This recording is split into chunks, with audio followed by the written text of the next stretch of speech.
Assalamualaikum warahmatullahi wabarakatuh. Kembali kita membahas ide-ide bisnis dan usaha yang mudah untuk dijalani.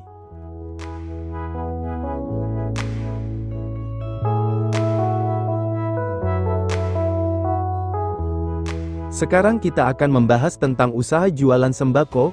Berikut tips, modal awal dan keuntungan yang bisa kita peroleh. Sebelum kita melanjutkan pembahasan ini, bagi Anda yang belum mengikuti channel ini, segera subscribe sekarang juga, dan nyalakan tanda loncengnya, karena akan ada informasi-informasi menarik lainnya.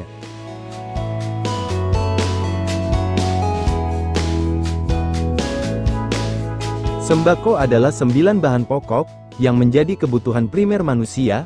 Apa saja yang bisa kita jual pada usaha sembako ini? Yang utama adalah beras, telur, minyak goreng, gula dan bahan pokok lainnya. Tak hanya itu, Anda juga dapat memodifikasi, dengan menambahkan penjualan sayur-sayuran, buah-buahan, bahkan daging dan makanan beku, atau yang biasa kita sebut frozen food.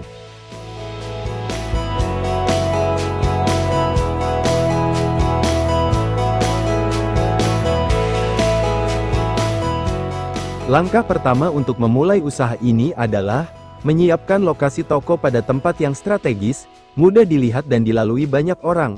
Selain itu, Anda harus memperhatikan ukuran luas toko, minimal berukuran 3 x 6 meter. Hal ini sangat penting, karena Anda memerlukan tempat untuk menyimpan stok barang dagangan beras, yang biasanya berbentuk kemasan karung, dengan berbagai macam ukuran.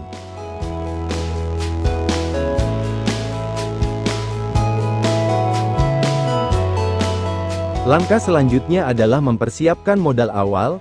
Untuk jumlah modal awal ini menyesuaikan dengan keadaan, jika Anda memiliki lokasi toko sendiri, atau disesuaikan dengan harga sewa toko. Berikut rinciannya.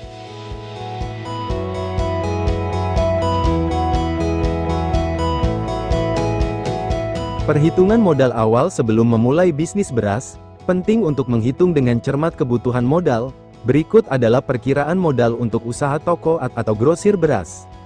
Pembelian stok awal, misalnya, untuk membeli 20 karung beras dengan berat masing-masing 20 kg, dengan harga rata-rata Rp11.000 per kilogram, total modal yang diperlukan adalah sekitar Rp4.400.000.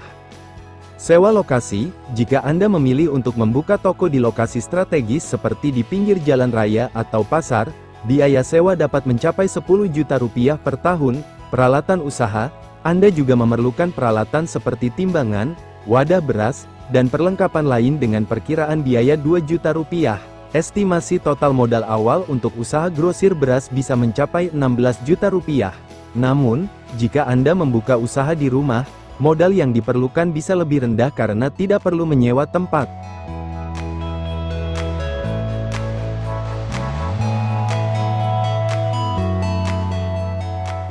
Langkah berikutnya adalah menghitung biaya pengeluaran, karena untuk membuka usaha ini, Anda akan memerlukan tenaga bantuan, dengan mengangkat karyawan, dengan gaji misalnya Rp2 juta per bulan. Akan tetapi jika Anda mampu mengerjakan sendiri, maka perekrutan karyawan tidak perlu dilakukan.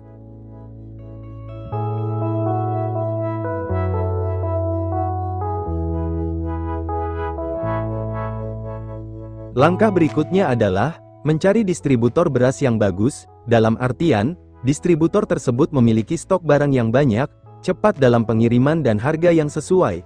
Biasanya untuk distributor beras, akan menentukan harga yang sama dengan distributor beras lainnya.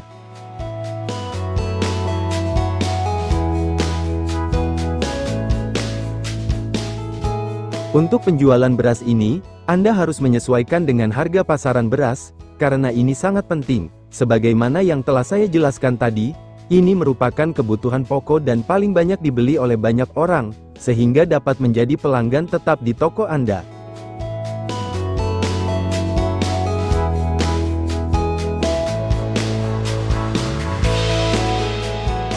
Langkah selanjutnya adalah menentukan target pasar.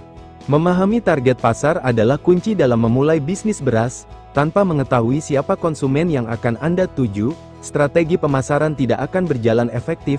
Ada beberapa segmen pasar potensial dalam bisnis beras.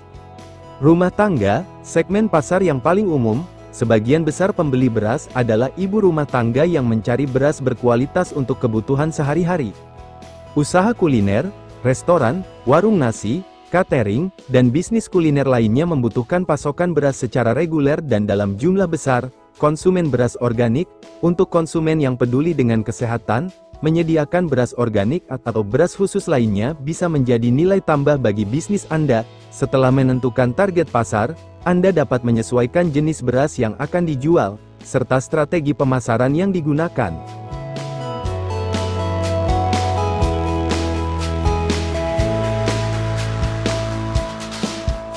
Langkah ini untuk penegasan kembali, yaitu mencari supplier beras yang tepat. Pemilihan supplier atau pemasok beras yang tepat adalah faktor krusial dalam kesuksesan bisnis. Anda harus memastikan bahwa pemasok yang Anda pilih dapat menyediakan beras berkualitas secara konsisten, dengan harga yang kompetitif. Ada beberapa hal yang perlu diperhatikan dalam memilih pemasok. Kualitas produk, pastikan beras yang dikirim bersih, tidak ada kutu, dan memiliki kualitas sesuai dengan standar yang Anda tawarkan ke pelanggan. Konsistensi pengiriman, supplier harus dapat menjamin pengiriman tepat waktu dan dalam jumlah yang tepat, harga yang kompetitif, bekerja sama dengan pemasok yang menawarkan harga bersaing, tanpa mengorbankan kualitas produk.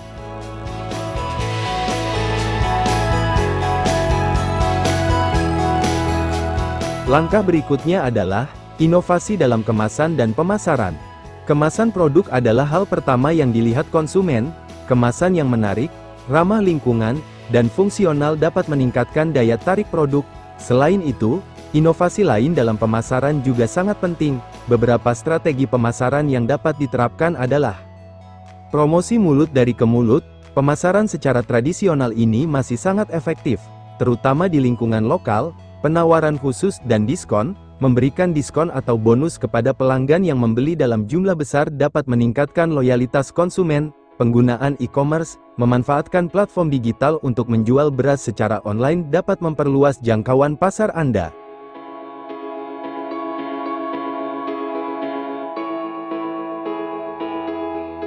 Langkah selanjutnya yang juga tidak kalah penting, adalah mengelola stok dan kualitas beras. Manajemen stok beras sangat penting dalam menjaga kelancaran bisnis. Beras adalah produk yang dapat mengalami penurunan kualitas jika disimpan terlalu lama. Oleh karena itu, jual beras yang masuk lebih dulu. Selain itu, Anda perlu memastikan kebersihan gudang, pastikan tempat penyimpanan beras bebas dari hama dan kelembaban.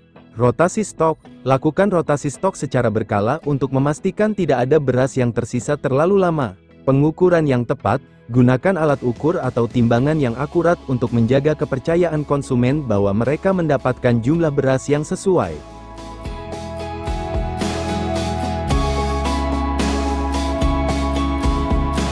Untuk menunjang perkembangan jumlah pelanggan, selain menentukan harga penjualan, juga harus memberikan pelayanan yang baik kepada pembeli, dan tak kalah penting, kita juga harus jujur dalam penakaran atau penimbangan.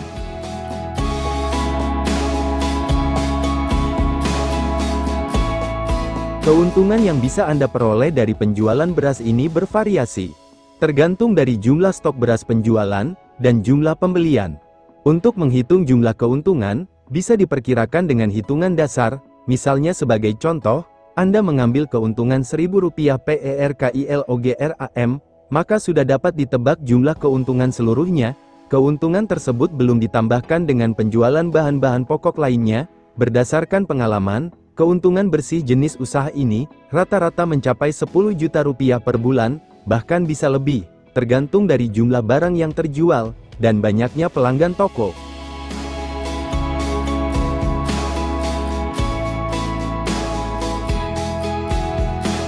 Itulah informasi dan tips membuka usaha toko sembako, semoga bermanfaat. Akhir kata saya ucapkan wassalamualaikum warahmatullahi wabarakatuh.